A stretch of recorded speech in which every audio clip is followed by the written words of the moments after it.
ಎಲ್ಲರಿಗೆ ಭಾಗ್ಯ ಕಿಚನ್ಗೆ ಸ್ವಾಗತ. ಇವತ್ತೊಂದು ಸೊಸೈಟಿ ಅಕ್ಕಿ ತೊಗೊಂಡಿದ್ದೀನಿ ದೋಸೆ ಮಾಡುವಂಥ. ಮಲ್ಲಿಗೆ ಇಡ್ಲಿ ಕೇಳಿರ್ತೀರಿ, ಮಲ್ಲಿಗೆ ದೋಸೆ ಹೇಗೆ ಮಾಡೋದಂತ ನೋಡ್ಕೊಳ್ಳುವ. ಮಾಡೋದು ಹೇಗೆ ಅಂತ ನೋಡುವ. ಇದನ್ನು ಒಂದು 4 ಗ್ಲಾಸ್ ಅಕ್ಕಿ ತೊಗೊಂಡಿದ್ದೀನಿ. ಅಕ್ಕಿ ತೊಗೊಂಡು ಚೆನ್ನಾಗಿ ತೊಳೆದ್ಬಿಟ್ಟು 4 ಗ್ಲಾಸ್ ಅಕ್ಕಿ ಚೆನ್ನಾಗಿ ತೊಳೆದ್ಬಿಟ್ಟು ತೊಗೋಬೇಕು. ಅದರಲ್ಲಿ ಒಂದು 20 ಗ್ರಾಮಷ್ಟು ಉದ್ದಿನಬೇಳೆ ಹಾಕೋಬೇಕು. ಜಾಸ್ತಿ ಬೇಡ, 20 ಗ್ರಾಮಷ್ಟು ಉದ್ದಿನಬೇಳೆ ಇಷ್ಟೇ, ಮತ್ತೇನಿಲ್ಲ. ಇದಕ್ಕೆ ಎರಡೇ ಪದಾರ್ಥ. ದೋಸೆ ಅಕ್ಕಿ ಯಾವುದಿದ್ರೂ ತೊಗೋಬೋದು, ಸೊಸೈಟಿ ಅಕ್ಕಿ ಇದ್ರೂ ತೊಗೋಬೋದು, ಬೇರೆ ಊಟದ ಅಕ್ಕಿ ಇದ್ರೂ ತೊಗೋಬೋದು, ಯಾವುದಾದ್ರೂ ಆಗ್ತದೆ. ಚೆನ್ನಾಗಿ ತೊಳ್ಕೊಂಡು ಬಂದಿದ್ದೀನಿ, ಧೂಳೆಲ್ಲ ಹೋಗಿದ್ದೀನಿ ನೋಡಿ. ಅಕ್ಕಿ ಈ ಥರ ಕಾಣಬೇಕು. ಈಗ ಮುಚ್ಚಿಟ್ಬಿಡು. ಒಂದು 4 ಗಂಟೆ 5 ಗಂಟೆ ಆದರೂ ನೆನೆಸ್ಬೇಕು. 4 ಗಂಟೆ ಆದರೂ ನೆನೆಸಿದ್ರೆ ತೊಂದರೆ ಇಲ್ಲ. 4 ಗಂಟೆ ನೆನೆಯಲಿ. ಮತ್ತು ರುಬ್ಲಿಕ್ಕೆ ಅಕ್ಕಿ ಚೆನ್ನಾಗಿ ನೆನೆದಿದೆ. ಈಗ ಗ್ರೈಂಡರ್ಗೆ ಹಾಕ್ಕೊಳ್ಳುವ. ಇದಕ್ಕೆ 1 ಕಪ್ ತೆಂಗಿನಕಾಯಿ ಹಾಕ್ಕೊಳ್ಬೇಕು. ಇದನ್ನು ಸಪ್ರೇಟಾಗಿ ರುಬ್ಕೊಳ್ಬೇಕು. ಮಿಕ್ಸಿ ಜಾರಲ್ಲಿ ನುಣ್ಣಗೆ ರುಬ್ಕೊಂಡು ಪೀಟ್ರ್ ಮಾಡಿ ಇಟ್ಕೋಬೇಕು ಅದನ್ನು. ಈಗ ಗ್ರೈಂಡರ್ಗೆ ಹಾಕ್ಕೊಳ್ಳುವ. ಈಗ ಗ್ರೈಂಡ್ರನ್ನು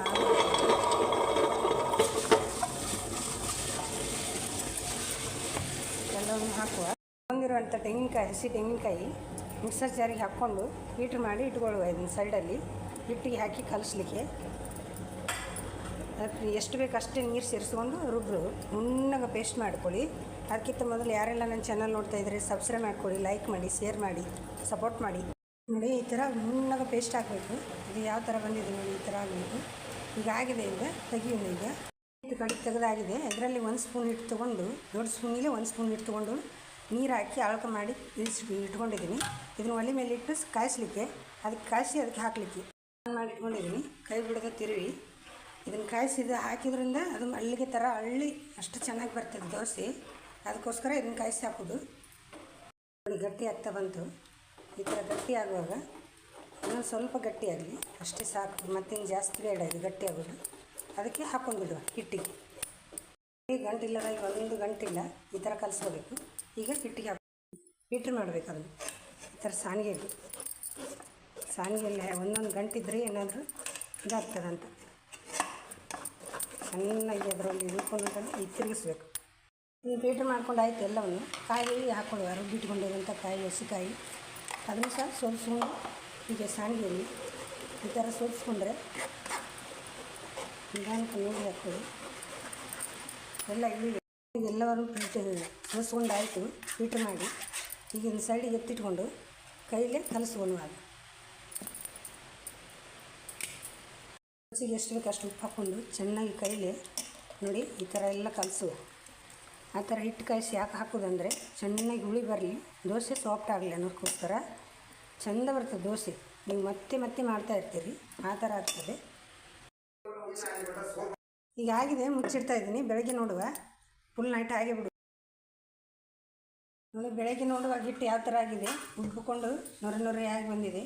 ಈ ಥರ ಬರ್ಬೇಕು ಹಿಟ್ಟು ಈ ಹದ ಇದ್ದರೆ ಸಾಕು. ಉಪ್ಪೆಲ್ಲ ರಾತ್ರಿನೇ ಹಾಕಿಟ್ಟಿವಿ. ಈಗ ದೋಸೆ ಹಾಕ್ಕೊಳ್ಳುವ. ದೋಸೆ ಕವಲಿಗೆ ಎಣ್ಣೆ ಹಾಕಿದ್ವಿ. ಈಗ ಹಾಕ್ಕೊಳ್ಳುವ ದೋಸೆನ ಈ ಥರ ಹೇಳಿದ್ವಿ. ಈಗ ಮಧ್ಯೆ 3 ಇಟ್ಕೊಂಡು ಬೇಯಿಸ್ಬೇಕು, ಅಂದರೆ ಚೆನ್ನಾಗಿ ಬರ್ತದೆ. ಮೇಲೆ ಸ್ವಲ್ಪ ಎಣ್ಣೆ ತುಪ್ಪ ಏನಾದರೂ ಹಾಕ್ಕೊಳ್ಳುವ. ಒಂದು 2 ನಿಮಿಷ ತೆಗೆದಿದ್ದೀನಿ. ನೋಡಿ ಯಾವ ಥರ ಬಂದಿದೆ, ಸೂಪರಾಗಿ ಬಂದಿದೆ. ಇನ್ನೊಂದು ಹಾಕಿ ತೋರಿಸ್ತೇವೆ. ಹಿಟ್ಟು ಸ್ವಲ್ಪ ಗಟ್ಟಿ ಇದೆ, ತಿಳು ಮಾಡ್ಕೋಬೇಕು. ಈಗ ಸ್ವಲ್ಪ ಮಧ್ಯೆ 3 ಇಟ್ಕೊಂಡು ಬೇಯಿಸ್ಬೋದು, ಚೆನ್ನಾಗಿ ಬರ್ತದೆ. ನೋಡಿ, ಅದೇ ಹೆಂಗೆ ಬಂದಿತ್ತು, ಇದು ಹೆಂಗೆ ಬಂದಿದೆ. ಈ ಥರ ಬರಬೇಕು. ಹಿಟ್ಟು ಮತ್ತೆ ನೀರು ಹಾಕೊಂಡು ತಿಳು ಮಾಡಿಕೊಂಡೆ ನಾನು. ಚೆನ್ನಾಗಿ ಬಂದಿದೆ. ಮೇಲೆ ಮುಚ್ಚಿ ಬೇಯಿಸುವ.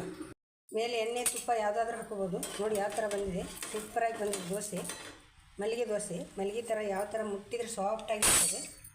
ನಾನು ಕೂಡ ಹಾಕಿ ತೋರಿಸ್ತಾ ಇದ್ವಿ. ಹಿಟ್ಟು ಎಷ್ಟು ನೀರು ಮಾಡಿದ್ದೀನಿ ಈ ಥರ ನೀರು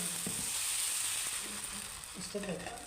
ಹಿಟ್ಟು ಥರ ಆಗುವಾಗ ಮೇಲೆ ಸ್ವಲ್ಪ ಎಣ್ಣೆ ಹಾಕ್ಕೊಂಡು ಸ್ಲಿಮ್ಮಲ್ಲಿ ಇಟ್ಟು ಮುಚ್ಚಿಟ್ಬಿಡುವ. ಚೆನ್ನಾಗಿ ಬೇಯ್ತದೆ ಅಂದ್ಕೊಳ್ಳುವ. ಎಲ್ಲವನ್ನು ಇದೇ ಥರ ಮಾಡ್ಕೊಳ್ಳುವ. ಯಾವ ಥರ ಬಂದಿದೆ ನೋಡಿ ಮಲ್ಲಿಗೆ ದೋಸೆ. ನೀವು ಸಹ ಮಾಡಿ ಟ್ರೈ ಮಾಡಿ ಹೇಗೆ ಬಂತಂತ ಹೇಳಿ.